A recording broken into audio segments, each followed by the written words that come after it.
Inflation is just theft. You don't vote Mm. for it, right? There's no vote for it. So somebody says, I'm going to change the amount of monetary units to be able to take money from you, essentially. If you're a labor, inflation is wage deflation or savings deflation. So I'm going to pick your pocket, and to be able to keep the financial system that we've glued together, that's based on inflation, solvent. The fact of the matter is, we need money printing, we need inflation for the current fiat monetary system to continue existing. And a lot of people are starting to understand this and they want to opt out. You can do that with Bitcoin. There's a fixed supply. Only 21 million Bitcoin will ever exist. So you definitely have to check out BTC, learn more about it, do some research now before it's too late. Crypto family, welcome back to the channel. Aaron here, coming back at you with another cryptocurrency video today. If you're new, consider subscribing. We have new cryptocurrency videos coming out every single day. And in today's clip, we're checking out a recent interview from Jeff Booth. He's going to be talking about inflation, the problem with our current monetary system, how Bitcoin is an alternative solution to that system. He makes a lot of great points here in today's video, so I recommend you watch all the way to the end. But let's go ahead and check it out here. Let's see what Jeff has to say. The free market would be deflationary no matter what. That's why so all of inflation is created by more and more monetary easing and more manipulation of money. And it's because of this. So even the debate about will we have inflation and deflation, it's kind of a crazy debate, because what it says is when will policymakers print more money is really what you're saying, and they have to. So let's just look at the numbers, or approximate numbers. There's $400 trillion of debt in the world that is already insolvent globally. It's already insolvent. No matter what you do, it's insolvent. The only way to pretend it's insolvent is to repay it through repression, financial repression, and through inflation, and make the debt cheaper in nominal terms. So it's already insolvent. If you paid back $1 trillion, it would take you approximately 32,000 years to pay back $1 trillion at $1 a second. Yet we have 400 trillion that's already insolvent. And so if you're measuring prices through a system that has to create more and more monetary units to stay solvent, it will look like prices are rising all the time. But if you're measuring it through a system, through a system that has a fixed cap on supply, like Bitcoin, and is outside that system, then prices will fall forever. So when people are measuring Bitcoin pricing going up, or what's happening in the real economy, they're confused because the denominator is changing so fast. And that's all that's happening. So, and then when they're measuring Bitcoin price going up, they're actually defaulting to their bad denominator by measuring the world from the system that is breaking. That's so all of macro could be comprised in what I just said, and it'll make it even simpler. And in economics, and a law of economics is prices fall to the marginal cost of production, no matter what.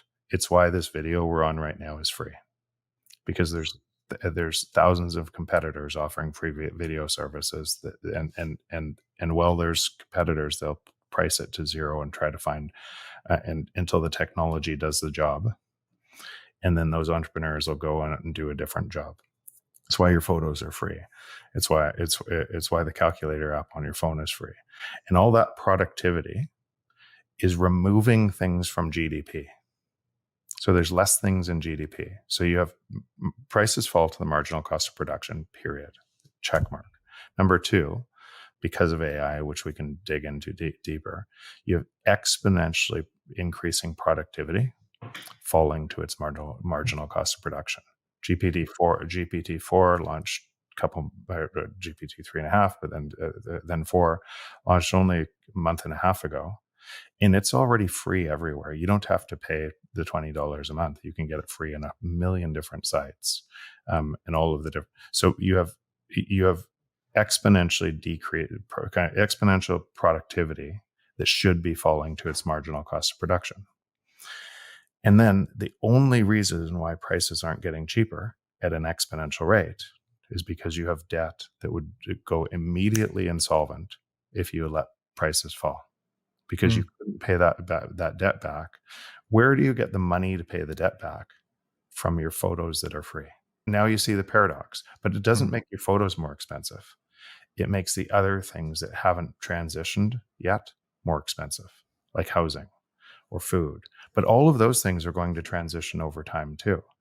And so what you're doing by pretending the insolvent and printing or trying to save the system, you're actually just concentrating all of the gains, all of the artificial intelligence gains, all of that productivity in very, very few hands. And it happens at a faster and faster rate. And then government has to get way bigger to try to stop the problem they created. Because as jobs are destroyed, as jobs are lost from and you've artificially created high prices just by monetary easing, where do those people go but the street? So look around major cities today and look at the chaos that it's causing. Those people fall out, and then they vote for government to increase government spending to be able to redistribute the money. Inflation is just theft. You don't vote for it, right? There's no vote for it. So somebody says, I'm going to change the amount of monetary units to be able to take money from you, essentially. If you're a labor, inflation is wage deflation or savings deflation. So I'm going to pick your pocket, and to be able to keep the financial system that we've glued together, that's based on inflation, solvent. So you ask why I became I'm known in Bitcoin now, because Bitcoin is the only thing that resolves that paradox. No other altcoin, no other anything.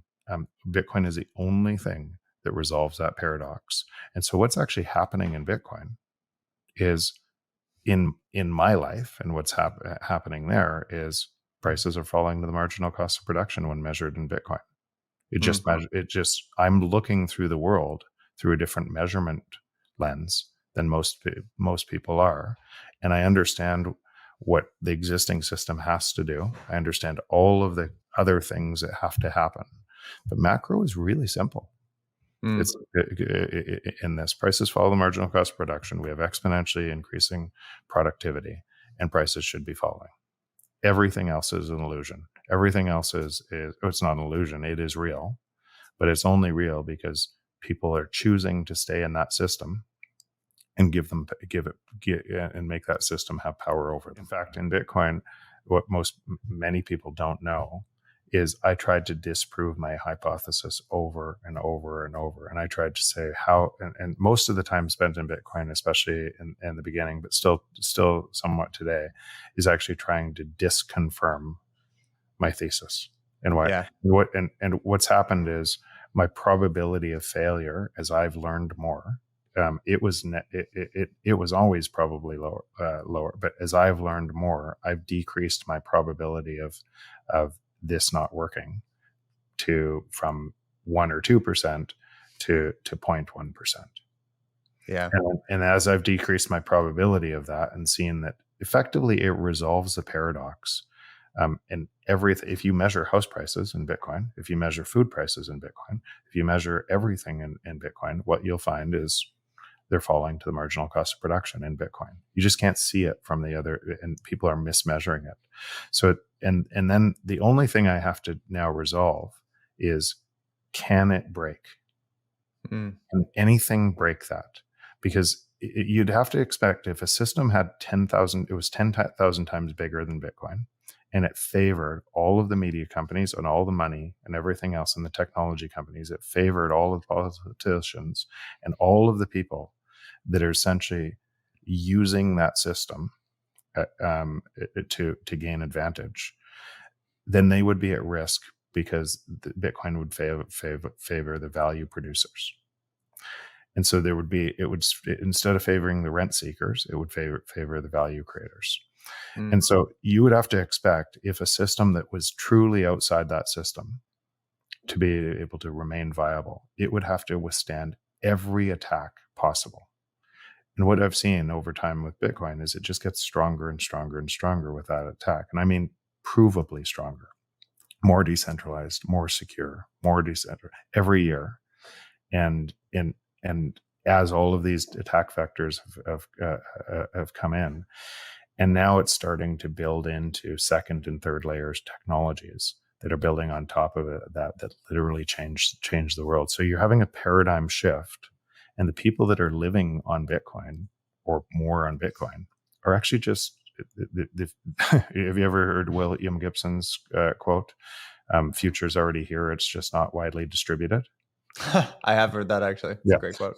So people on Bitcoin right now, and actually what you're seeing, people that are denominating in Bitcoin and spending more of the time there, are already living in the future. It's just not widely distributed, and more people are moving over to understand that what's happening here.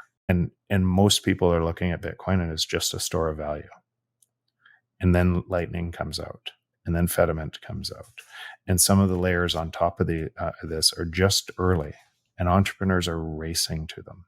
And what I can tell you is why this is so exciting is it literally changes the world, and people are pricing it as most people don't even have any clue what Bitcoin is. They're still measuring it from the existing system when it's a protocol change to society. And thank you guys for watching all the way to the end of the video. Hope you enjoyed that one. If you did, make sure to hit that like button. If you guys haven't checked out our Patreon yet, we have exclusive content coming out every single day. The link will be in the description below, along with a link for Glassnode. You can get 10% off of any purchases you get over there using our affiliate link. That's for all your on-chain Bitcoin, Ethereum needs. Check that out if you guys haven't already. They do have a free account you can set up. You don't have to pay for it. But thanks again for watching all the way to the end of the video. My name is Aaron from the Bitcoin Bros. I'm out. I'll see you guys in the next one. Have a great rest of your day.